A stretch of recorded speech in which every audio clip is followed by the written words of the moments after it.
हरे कृष्णा। कार्तिक मास संपूर्ण महीने में सुने जाने वाली कथा। हरे कृष्णा। परम भगवान श्री कृष्ण को अत्यंत प्रिय है कार्तिक मास। तो चलिए इस संदर्भ में हम एक प्राचीन पवित्र कथा सुनते हैं। पद्म पुराण में इसका वर्णन मिलता है। द्वारिका में नारद मुनि पधारे हुए हैं। जैसे ही वे राज्य सभा में पहुंचे तो कृष्ण भगवान, बलराम और वहां उपस्थित सभी लोगों ने खड़े होकर नारद मुनि का आदर सत्कार किया। उन्हें ऊंचे स्थान पर बिठाया गया। उनके चरणों को धोकर उनका स्वागत और सत्कार किया गया। फिर बलराम जी ने उनसे कहा कि हे नारद मुनि, आप जैसे शुद्ध भक्त भौतिक जगत में उद्धार करने हेतु इस संसार में विचरण करते रहते हैं, तो द्वारिका में आपका स्वागत है। नारद मुनि ने स्वर्ग से लाए हुए कल्पवृक्ष के पुष्प भगवान श्री कृष्ण को अर्पित किए। कुछ समय वार्तालाप करने के बाद नारद मुनि ने वहां से प्रस्थान किया। तब भगवान श्री कृष्ण ने उन पुष्पों को अपनी रानियों को दे दिया। यह देखकर कृष्ण भगवान की सुंदरतम और प्रिय रानी सत्यभामा मन ही मन में विचार किया कि मैं कितनी भाग्यशाली हूँ कि परम भगवान मधुसूदन स्वयं मेरे पति हैं। स्वर्गलोक से आया कल्प वृक्ष भी भगवान ने मेरे आंगन में लगाया है, जिसकी कल्पना कोई भी पृथ्वीवासी नहीं कर सकता। लेकिन मेरा सौभाग्य देखो, मेरा कौन सा पुण्य कर्म होगा जिससे मेरा यह सौभाग्य हुआ है। इस प्रकार सोचते हुए सत्यभामा श्री कृष्ण के पास पहुंची और उनसे पूछने लगी, हे मधुसूदन, यदि आप आज्ञा दें तो मैं आपसे कुछ पूछना चाहती हूँ। श्री कृष्ण भगवान ने कहा, अवश्य प्रिय। तो सत्यभामा ने कहा, हे प्रभु, आपकी 16,108 रानियां हैं, लेकिन उन सब में मैं आपकी सबसे प्रिय रानी हूँ। तो मैंने ऐसा कौन सा पुण्य कर्म किया है या किया था जिससे मुझे ऐसा परम सौभाग्य प्राप्त हुआ। अगर आप उचित समझें तो आप मेरी इस जिज्ञासा का समाधान करें। सत्यभामा का प्रश्न सुन भगवान श्री कृष्ण ने मुस्कुराते हुए जवाब दिया कि तुम्हारे इस प्रश्न का उत्तर मैं तुम्हें ही तुम्हारे पूर्व जन्म की कथा सुनाता हूँ। पूर्व जन्म में तुम मायापुरी के गंगा तट पर रहने वाले देव शर्मा ब्राह्मण की पुत्री थी और तुम्हारा नाम था गुणवती। तुम्हारे पिता गुरुकुल के शिक्षक थे और जब वे वृद्ध होने लगे तो उन्हें तुम्हारे विवाह की चिंता हुई। तब उन्होंने अपने श्रेष्ठ शिष्य चंद्र शर्मा से तुम्हारा विवाह करवा दिया। इस प्रकार कुछ समय बीत गया। एक दिन तुम्हारा पति और तुम्हारे पिता दोनों जंगल में लकड़ी लेने गए। तब उनका सामना एक भयंकर राक्षस के साथ हो गया। कुछ समय तो उनका आपस में युद्ध चला, परंतु वह राक्षस बड़ा मायावी था।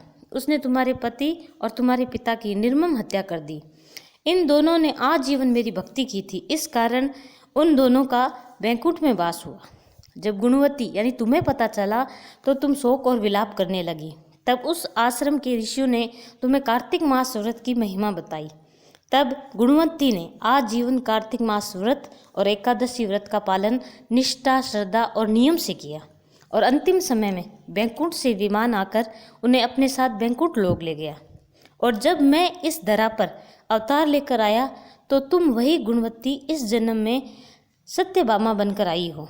कथा का समापन करते हुए भगवान श्री कृष्ण ने कहा कि हे प्रिय, तुमने पूर्व जन्म में कार्तिक मास का श्रद्धापूर्वक पालन किया था, तो इस जन्म में तुम मेरी प्रिय बनी हो। पद्म पुराण में इस कार्तिक मास का महत्व बताते हुए कहा गया है कि कार्तिक मास के समान कोई मास नहीं है और सतयुग के समान कोई युग नहीं है। वेदों के समान कोई शास्त्र नहीं है। गंगा के समान कोई तीर्थ नहीं है। यह वैष्णव जनों का सबसे प्रिय और श्रेष्ठतम मास है। इसलिए जो इस मास में भगवान की सेवा करता है उसकी सारी इच्छाएं पूर्ण हो जाती है। कार्तिक मास को दामोदर मास भी कहा जाता है। भगवान श्री कृष्ण की बाल लीला, जिसमें माँ यशोदा द्वारा भगवान श्री कृष्ण को ओखली से रस्सी द्वारा बांधा जाता है। दाम यानी रस्सी, उदर यानी पेट, रस्सी पर पेट से बांधा जाता है, तो इस मास को दामोदर मास कहते हैं। ये लीला कार्तिक मास दिवाली के दिन हुई थी, इसी कारण इसको दामोदर मास कहते हैं। अब कोई कह दे कि कार्तिक मास के पीछे भी, नाम के पीछे भी कोई कहानी है। जी हाँ है। राधा रानी कार्तिका माता की पुत्री होने के कारण उनका नाम है कार्तिका और ये मास राधा रानी को सबसे प्रिय मास है, इसलिए इस मास का नाम कार्तिक मास है। इस व्रत को ऊर्जा व्रत भी कहते हैं। ऊर्जा यानी शक्ति। भगवान श्री कृष्ण की अंतरंगा शक्ति श्रीमती राधा रानी को दर्शाता है।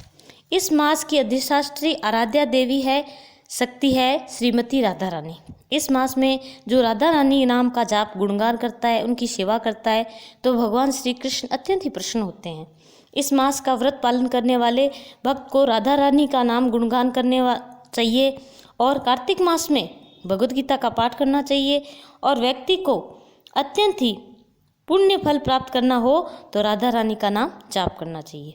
जो इस मास में भगवान श्री कृष्ण की पूजा अर्चना करता है, उनके पवित्र नाम का जाप करता है, तो उसके संपूर्ण मनोरथ पूर्ण हो जाते हैं। इस मास में अगर कोई भगवान श्री हरि की थोड़ी सी भी सेवा कर ले तो 10,000 गुना उससे फायदा मिलता है। ये वही महीना है जिसमें भगवान श्री कृष्ण ने अनेक बार लीलाएं की थी। और इस कार्तिक मास में हरिप्रिया यानी तुलसी जी का प्राकट्य हुआ था और तुलसी जी का विवाह भी इसी महीने में हुआ था। श्री कृष्ण शालिग्राम स्वरूप हैं, उनका विवाह कार्तिक मास में तुलसी जी के साथ हुआ। इस मास में प्रमुख 5 कार्य करने योग्य हैं। पहला है भगवान के धाम में वास करना यानी मंदिर जाना। दूसरा श्रीमद् भागवतम का श्रवण और पठन करना। तीसरा भक्तों की सेवा करना। चौथा संकीर्तन नाम जपना। और चौथा विग्रह सेवा, जो घर में हम पूजा सेवा करते हैं वो। एक आध्यात्मिक कार्य भी अगर आप और हम करते हैं, जैसे कि नाम लेना, जपना, तपना, दान, पुण्य, तो इनका पुण्य इस मास में हमें कई हजार गुना ज़्यादा प्राप्त होता है। इसलिए अब करना क्या है, केवल से केवल ज़्यादा से ज़्यादा हरे कृष्ण महामंत्र का जाप करना है। हरे कृष्णा कृष्णा कृष्णा हरे हरे, हरे राम राम राम हरे हरे। एक और काम करना है, दीपदान।